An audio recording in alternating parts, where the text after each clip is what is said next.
बंधुगण मयूरभंज जिलार तीनोटी प्रोजेक्ट विषय बहुत समय मो पाखे दाबी अच्छी और वर्ष वर्ष धरिकी आपण मैंने दाबी करके आपण मैंने जानिकी खुशी हे जे यही तीनोटी प्रोजेक्ट नाटा मु पढ़ुछि बादाम पहाड़ केउंझर नुआ railway line Bangriposi Gorumahisani railway line मुरामुरा चकुलिया रेलवे लाइन कनेक्टिविटी पाई तीनोटी प्रोजेक्ट और बारीपदारे जहाँ गुड़ाए फाटक है असुविधा होची टाउन रे सेटा को रेलवे रो बाईपास करिबा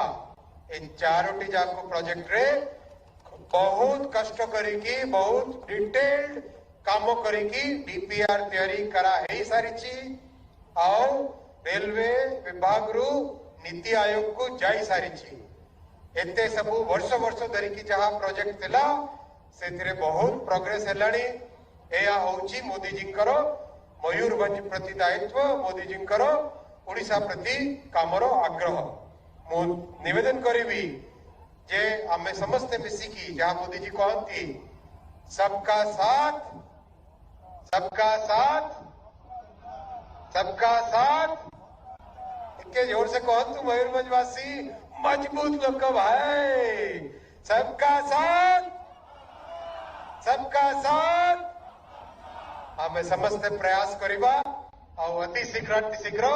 ये सब प्रोजेक्ट्स को कंप्लीशन को आनिबा काम तेजी से अगाइबा।